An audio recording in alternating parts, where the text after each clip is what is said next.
तर नमस्कार मंडळी, आज आपण बघणार आहोत अंडा बिर्याणी याची रेसिपी। त्यामुळे व्हिडिओ आहे तो शेवटपर्यंत नक्की पहा आणि चॅनलला सबस्क्राईब करायला विसरू नका। तर ही रेसिपी आहे ना अंडा बिर्याणीची, तर ती ना खूप कमी साहित्यामध्ये आपण बनवणार आहोत आणि पातेल्यामध्येही होते। तर इकडे काय करू आपण, सर्वप्रथम तुम्हाला साहित्य मी दाखवते। तर त्यासाठी काय लागणार आहे, आता ही बिर्याणी आहे ना एकदम घरच्या मसाल्यातून, खडे मसाले जे घरचे आहेत ना त्यातून अगदी कमी मसाले आहेत। याच्यामध्ये बिर्याणी चा मसाला आहे ना त्याचा वापर अजिबात केलेला नाही आहे आणि एकदम सिंपल अशी आहे रेसिपी ही। तर चला आपण तुम्हाला मी साहित्य काय लागणार ते दाखवते। याच्यासाठी तांदूळ घेतला आहे, तांदूळ तुम्ही कोणताही घेऊ शकता। इकडे आहे तर तो खडे मसाले दाखवते। याच्यामध्ये आहे धने पावडर, हळद आणि लाल तिखट घेतलं आहे, नंतर जिरे आहे, थोडंसं लवंग आणि दालचिनी घेतले, काळी मिरी पण आहे, काळी मिरी 2 आणि लवंग 2 घेतलेत। इकडे घेतले टोमॅटो उभे चिरून घेतले। आता हे आहे एक इंटरेस्टिंग म्हणजे लसूण आणि जे कोथिंबीर असते ना त्याची देठ घेतलेत, त्याने चव खूप छान येते। इकडे आहे तर ते 2 मिरच्या घेतलेत कट करून आणि इकडे कांदा आहे आणि अंडे आहेत तर ती 2 शिजवून घेतलेत। तुम्ही आता अंडी काय करू शकता, तुम्ही किती लोक आहात त्याच्यानुसार ती अंडी घेऊ शकता। आता आम्ही इकडे 2 लोक आहोत त्यामुळे दोघांसाठी मी 2 अंडे घेतलेले आहेत। आता काय करते, इकडे पातेल्यामध्ये तेल गरम केलं, त्याच्यामध्ये जे खडे मसाले आहेत जेवढे सगळे जिरं वगैरे त्याच्या सकट मी आता टाकले आणि चांगलं ते भाजेल तोपर्यंत भाजून घ्यायचं। नंतर तेलामध्ये चांगलं भाजलं की त्याच्यामध्ये आपल्याला कांदा टाकायचा आहे, कांदा उभा चिरलेला असावा आणि छान असं ते पण आपल्याला भाजून घ्यायचं आहे। कांदा आहे ना गोल्डन ब्राऊन होईपर्यंत तुम्ही भाजायचं आहे। आता तेल जर तुम्ही तेलाच्या ऐवजी तूप जरी वापरलं ना तरी चालू शकतं, किंवा तूप आणि तेल असं निम्मं वापरलं तरी चालू शकतं, कारण चवीला खूप सुंदर लागतं असं।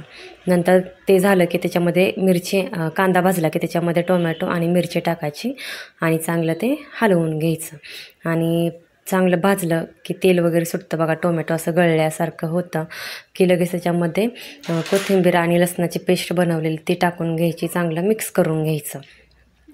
आता चांगलं मिक्स करून झालं की मग हे जे आहे लाल तिखट, हळद आणि धने पावडर तर ते टाकून घ्या आणि चांगलं मिक्स करून घ्या। आता याच्यामध्ये तुम्ही काळं तिखट पण टाकू शकता, पण मी नाही टाकलं, कारण काळं तिखट टाकलं तर मग एकदम तिखट जास्तच होतं। जर लहान मुलं खाणार असेल तर ते टाकून म्हणजे काही त्याचा फायदाच होणार नाही। त्यामुळे मिरची टाकली आणि लाल तिखट, त्यामुळे ते बरोबर त्याचा तिखटपणा मॅनेज होतो। तर इकडे आहे ना तर तांदूळ धुवून मी घेतले होते, 2 वेळा पाण्यातून धुवून घेतले आणि ते त्याच्यामध्ये मसाल्यामध्ये टाकले। मसाल्याला चांगलं तेल सुटलं होतं, त्याच्यामध्ये तांदूळ चांगले टाकले आणि मिक्स करून घेतलं। आता पाणी ओतायचं आहे आपल्याला आवश्यकतेनुसार। इकडं मला ना मी पहिलं 1 ग्लास पाणी ओतलं आणि नंतर आहे तर अर्धा ग्लास, असं मला 1.5 ग्लास पाणी लागलं। आता चांगले मिक्स करून घेते, याच्यामध्ये चवीपुरतं मीठ टाकते आणि तुम्ही ही रेसिपी आहे ना कुकरमध्ये पण बनवू शकता, सेम ह्याच पद्धतीने बनवायची। आता सगळं मिक्स करून घेते आणि नंतर आहे ना त्याच्यामध्ये सोडणार आहे अंडी, तर अंडी सोडून घेते, अंडी सोडून घेणार आणि नंतर त्याला चांगली उकळी फुटली की परत थोडंसं मिक्स करून घ्यायचं। लक्षात ठेवायचं जास्त अंडे हलवायचे नाहीत, नाहीतर मग ते अंडे तुटतात त्याच्यामध्ये, त्यासाठी। आणि अंडी सोडायच्या आधी अंड्याला थोडीशी चिरा पाडून घ्यायच्या अशा, म्हणजे छान आतपर्यंत रस मुरतो। आता उकळी फुटले, झाकण ठेवते आणि भात आपण जसं शिजवतो त्याप्रमाणे मी हे शिजवून घेते।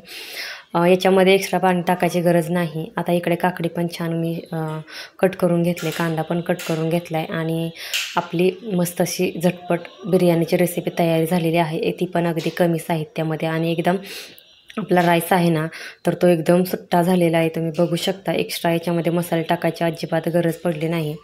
आता इकडे मी सॅलडमध्ये काकडे घेते आणि कांदा घेते, तुम्ही कोशिंबीर याची बनवून कोशिंबीर पण करू शकता, खूप छान लागते तशी पण। आणि मस्त अशी झटपट आपली ही प्लेट तयार झालेली आहे बिर्याणीची। आता इकडं आहे तर त्याच्यावर मी टाकते कोथिंबीर आणि मस्त असं आपली बिर्याणी तयार झालेली आहे, झटपट आहे आणि ती पण अगदी घरच्या साहित्यामध्ये झालेली आहे। आणि ही रेसिपी तुम्ही एकदा नक्की ट्राय करून बघा आणि कशी वाटली रेसिपी हे पण मला कमेंट्स करून नक्की सांगा। आणि व्हिडिओ आवडल्यास आपल्या चॅनलला लाईक, सबस्क्राईब, शेअर करायला विसरू नका। तुम्हाला अजून कोणती रेसिपी पाहायची असेल ना तर ती पण मला कमेंट्स करून नक्की सांगा। भेटूया पुढच्या नवीन व्हिडिओमध्ये, बाय।